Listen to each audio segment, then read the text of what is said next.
বিক্রি করতে পারতেছি না। এই গরুটা ধরেন 10 লাখ টাকা, সর্বনিম্ন 10 লাখ টাকা বেচা লাগবে। তা গরুটার দাম কত দিচ্ছে 4 লাখ 5 লাখ টাকা, তাহলে আমি কিভাবে বেচি?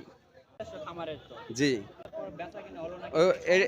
এটা বড় গরু দেখে এখন এই গরুটা ধরেন 26 মন ওজন আছে, খালি মাংসই আছে 26 মন। এখন আমি এই গরুটা তো 4 লাখ টাকা দিয়ে দিতে পারি না, এরকম পানির দামে দিয়ে দিতে পারি? কিভাবে পারি? তো এই গরুটা যদি আমি 10 লাখ টাকা যদি বেচতাম, তাহলে গরুটা আমার চালান দামে উঠতো।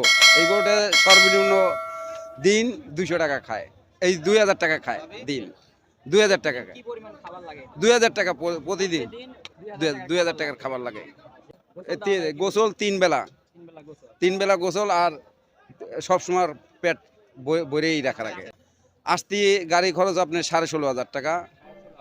আর এখন জাতি কয় হাজার টাকা মিটাইছে এটা আমি জানি না, ঠিক আছে, গাড়ি আসতেছে তাই আমি জানবো না। আমরা যে এই দুইটা লেবার আইছি, দুইটা লেবার 16,000 টাকা বেতন। না না, আমরা নিজের টাকা পকেটের থেকেই খরচ হয়েছে। গত বছর আপনি আবার 20 লাখ টাকা চলে যাবে। 20 লাখ টাকা চলে যাবে। আচ্ছা, ঠিক আছে।